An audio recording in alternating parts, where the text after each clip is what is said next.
आए दिनों देश में कोई ना कोई मुद्दे निकलकर सामने आते रहते हैं। कभी ये मुद्दे रीजनेबल होते हैं तो कभी बेसलेस। ऐसा रूलिंग और अपोजिशन पार्टी देश के मुख्य मुद्दे से पब्लिक की ध्यान भटकाने तथा अपनी सियासी रोटी सेकने के लिए करते हैं। और इन मुद्दों में चार चांद हमारी मीडिया लगाती है, जो बार बार एक ही न्यूज़ को दिखाकर जो मुद्दा नहीं भी होता है उसे बना दिया जाता है। ये सिर्फ भारत के नाम से जाना जाएगा और भारत ही कहा जाएगा, इंडिया शब्द हटा दिया जाएगा। हमारे देश का ऑफिशियल नाम सिर्फ भारत होना चाहिए। क्या इंडिया नाम को तिलांजलि दे देनी चाहिए? और पब्लिक इतनी ज़्यादा सोफिस्टिकेटेड है कि वो भी अपना विचार उन मुद्दों में डालना शुरू कर देती है जिससे देश का या खुद का 1% भी फायदा नहीं होने जा रहा है। उन्हीं बहुत सारे मुद्दों में से एक मुद्दा यह निकलकर सामने आया है जो सुनकर हास्यास्पद लगता है कि भारत को भारत कहा जाए या फिर इंडिया। इस पर देश में एक लेवल पर बात का बतंगर बनाया जा रहा है जिसका कुछ अता पता नहीं चल रहा। अब बात ये उठती है कि अचानक से ये मुद्दा सामने आया कहाँ से। दरअसल 5 सितंबर 2023 को G20 के इनविटेशन कार्ड पर प्रेसिडेंट ऑफ इंडिया की जगह प्रेसिडेंट ऑफ भारत लिखा गया था, जिसके वायरल होते ही नाम पर विरोध के साथ देश की राजनीति भारत वर्सेस इंडिया को एक मुद्दा बनाकर पूरी तरीके से इसे कंट्रोवर्सी में डाल दिया, जो कि अपने आप में चिंतनीय है। अगर हम बात करें तो इंडिया देश के लिए एक संवैधानिक और अंतर्राष्ट्रीय नाम है, जबकि भारत एक ऐतिहासिक और वैचारिक नाम है। इसी बीच दिल्ली के सीएम केजरीवाल जी कहते हैं इंडिया का नाम भारत इसीलिए करने की बात चल रही है क्योंकि कई सारी पार्टियों का अलायंस बना है जिसका नाम इंडिया है। उन्होंने और भी बहुत सारी बातें कही, लेकिन शायद उनके द्वारा कहे गए स्टेटमेंट से पता लगता है कि उन्हें शायद ये नहीं पता कि इंडिया और भारत दोनों ही नाम हमारे कॉन्स्टिट्यूशन में ऑलरेडी है और ये कोई नया नाम नहीं है जिसे बदला जा रहा है। खैर, आगे की बात आप खुद इस वीडियो में सुन लीजिए। तो अगर किसी पार्टियों का अलायंस इंडिया बन जाता है तो वो देश का नाम बदल देंगे। वैसे मैं इन वीडियो पर और ज़्यादा टिप्पणी देना पसंद नहीं करूंगा, लेकिन बहुत दुख होता है जब अपने आप को ज्ञानवान बताते हुए देश के नेता ऐसी बात बोलते हैं। फिर भी जब ये मुद्दा देश में छिड़ी ही है तो इस इंडिया वर्सेस भारत के बारे में जानना जरूरी है। तो सबसे पहले भारत और इंडिया नामों की ओरिजिन की हिस्टोरिकल बैकग्राउंड देखा जाए तो देश का नाम भारत और इंडिया कैसे पड़ा। वैसे नाम रखने से पहले कॉन्स्टिट्यूशन में ऑलरेडी इस पर तर्क वितर्क किए जा चुके हैं।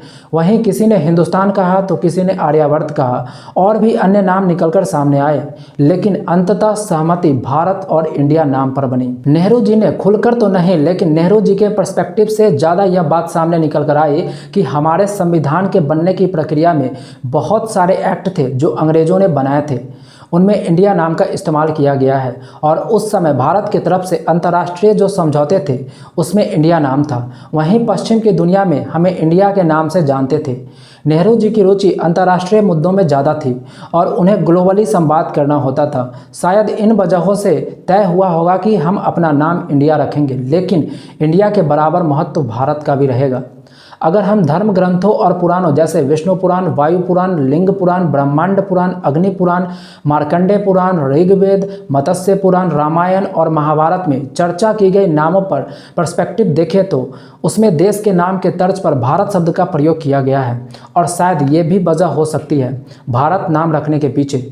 और विष्णु पुराण के दूसरे खंड के 3 अध्याय के पहले श्लोक में बताया गया है, उत्तरम यत् समुद्रस्य हिमाद्रेश चैव दक्षिणम वर्षम तद भारतम नाम भारती यत्र संतति। अर्थात समुद्र के उत्तर और हिमालय के दक्षिण में जो देश है उसे भारत कहते हैं और इस भूभाग में रहने वाले लोग इस देश की संतान भारतीय हैं। और वहीं दूसरी तरफ इंडिया नाम पर देखा जाए तो यह वेस्ट के लोगों द्वारा दिया गया था और बुरे भाव से दिया गया था, जो उनके नज़र में इंडियन होने का मतलब है बहुत पिछड़ा हुआ होना। और ये नाम हिस्टोरिकल रूप से बाहरी लोगों द्वारा सिंधु या सिंधु नदी के दक्षिण और पूर्व की भूमि को रेफर करने के लिए उपयोग किया जाता था। अगर हम भारतीय संविधान की बात करें तो इसे मूल रूप से संविधान सभा द्वारा अंग्रेजी में अडॉप्ट किया गया था। वहीं अंग्रेजी संस्करण के अलावा भारतीय संविधान का हिंदी अनुवाद 1950 में अनुवादक डॉक्टर रघु बीरा द्वारा किया गया था, जो आज इतिहास के पन्नों में कहीं खोकर रह गए हैं। इस अनुवाद पर डॉक्टर राजेंद्र प्रसाद की अध्यक्षता में संविधान सभा के सदस्यों द्वारा हस्ताक्षर कर संविधान सभा द्वारा पारित एक प्रस्ताव के अनुसार इसे अडॉप्ट किया गया था। संविधान का आर्टिकल 1 जो देश के नाम और स्वरूप को डिफाइन करता है। भारतीय संविधान के इंग्लिश एडिशन में कहा गया, India that is Bharat shall be A union of states, जिसमें इंडिया शब्द पर बल दिया गया। वहीं हिंदी संस्करण में कहा गया भारत अर्थात इंडिया राज्यों का संघ होगा, जो भारत नाम को प्रोमिनेंस देती है। यह naming legacy different official publication पर किस प्रकार मैनिफेस्ट करती है, उदाहरण के तौर पर समझे तो इंग्लिश में गजट ऑफ इंडिया और हिंदी में भारत का राजपत्र मैनिफेस्ट किया जाता है। वहीं अपोजिशन पार्टीज ने ये आरोप लगाया है कि केंद्र सरकार देश के नाम के तौर पर इंडिया शब्द का इस्तेमाल बंद कर रही है और इसे अब केवल भारत कहे जाने की योजना है। वैसे अपोजिशन पार्टीज के इन आरोपों पर सेंट्रल गवर्नमेंट या राष्ट्रपति कार्यालय की ओर से अब तक किसी तरह की ऑफिशियल फीडबैक नहीं आई है, लेकिन केंद्रीय शिक्षा मंत्री धर्मेंद्र प्रधान के सोशल मीडिया हैंडल पर किए गए पोस्ट से इन खबरों की पुष्टि होती हुई लगती है। 9 सितंबर के लिए राष्ट्रपति की ओर से दिए गए रात्रिभोज कार्यक्रम के लिए धर्मेंद्र प्रधान को जो निमंत्रण पत्र भेजा गया था, उसे उन्होंने सोशल मीडिया प्लेटफॉर्म ट्विटर पर पोस्ट किया कि यह रात्रिभोज नए बने भारत मंडपम में होने वाला है और निमंत्रण पत्रों पर सामान्य तौर पर लिखे जाने वाले प्रेसिडेंट ऑफ इंडिया की जगह प्रेसिडेंट ऑफ भारत लिखा गया है। इसके बाद एक और केंद्रीय मंत्री गिरिराज सिंह ने भी अपना निमंत्रण पत्र ट्विटर पर डाला, जिसमें प्रेसिडेंट ऑफ भारत लिखा हुआ था। वहीं एक्स भारतीय क्रिकेटर वीरेंद्र सहवाग ने ट्विटर पर बहुत अच्छी बात लिखी। उन्होंने कहा, हमारे देश को भारत के नाम से संबोधित करने को लेकर बात होती है तो लोग इसे राजनीतिक चश्मे से देखने की कोशिश करते हैं, जो बेहद हास्यास्पद है। मैं किसी खास राजनीतिक पार्टी का प्रशंसक नहीं हूं। दोनों ही राष्ट्रीय पार्टियों में अच्छे लोग हैं और दोनों ही पार्टियों में बहुत सारे अयोग्य लोग भी हैं। नामों का यह चयन भारत के ऑफिशियल डॉक्यूमेंट्स और पब्लिकेशन के ड्यूल लैंग्वेज कैरेक्टर को दर्शाता है, लेकिन इन सबों के अलावा इंडिया वर्सेस भारत को लेकर कोई ऑफिशियल नोटिस नहीं आई है कि इंडिया डेट इज़ भारत होगा या भारत डेट इज़ इंडिया होगा। अगर मेरा पक्ष देखा जाए तो मैं भारत डेट इज़ इंडिया के पक्ष में जाऊंगा। वहीं देखा जाए तो देश ने सभी अंतर्राष्ट्रीय और बहुपक्षीय मंचों पर नियमित रूप से इंडिया नाम का उपयोग किया है, जो यह दर्शाता है कि देश की अंतर्राष्ट्रीय पहचान और मान्यता इंडिया नाम के साथ एसोसिएटेड है। हाल ही में प्रधानमंत्री की ग्रीस यात्रा के दौरान जारी संयुक्त स्टेटमेंट का संदर्भ एक कंटेम्पररी उदाहरण के रूप में रखा जा सकता है, जिसके डॉक्यूमेंट का शीर्षक इंडिया ग्रीस ज्वाइंट स्टेटमेंट था, जो आधिकारिक द्विपक्षीय संबंधों में इंडिया के उपयोग पर बल देता है। यह देखा गया है कि भारत आधिकारिक डॉक्यूमेंट्स और राजनयिक रेफरेंस में ड्यूल लैंग्वेज अप्रोच का पालन करता है। इन सबों के बावजूद भारत डेट इज़ इंडिया कहकर संबोधित किया जाए तो मुझे ज़्यादा अच्छा लगेगा। भारत के राष्ट्रपति द्वारा नॉमिनेटेड एम्बेसडर्स को लेटर ऑफ क्रेडेंस में नेशनल सिंबल के नीचे राष्ट्रपति और भारत गणतंत्र शब्द हिंदी में लिखे होते हैं, जबकि उसके नीचे इंग्लिश में प्रेसिडेंट और रिपब्लिक ऑफ इंडिया लिखे होते हैं।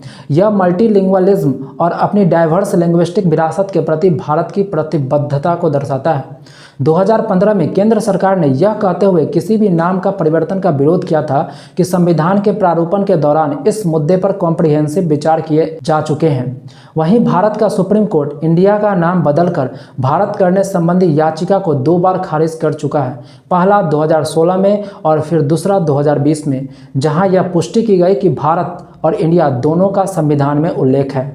देश का नाम केवल भारत रहेगा या केवल इंडिया या फिर दोनों, इसके बारे में जब तक ऑफिशियल नोटिस नहीं आ जाती है तब तक जैसा चल रहा है वैसा ही चलेगा। वैसे कॉन्स्टिट्यूशन में इंडिया और भारत दोनों नामों का जिक्र की गई है, लेकिन जैसे मुद्दे बने हुए हैं उसके अकॉर्डिंग अगर इंडिया नाम हर जगहों से हटाकर भारत ही रखा गया तो इसमें भी हमें कोई आपत्ति नहीं होनी चाहिए। खैर, ये सारी बातें को छोड़ हम सिर्फ देश के नागरिक होने के नाते देश के डेवलप में क्या कुछ कार्य या योगदान होना चाहिए उन पे ध्यान देना चाहिए।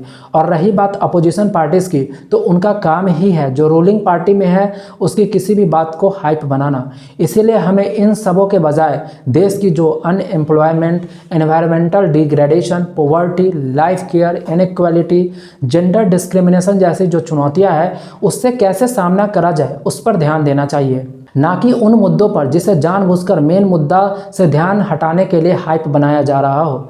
चाहे वह रूलिंग पार्टी या अपोजिशन पार्टी द्वारा किया जा रहा हो, मैटर नहीं करता। इसीलिए जानकार बने, जागरूक रहे और अच्छे काम करते रहे। धन्यवाद।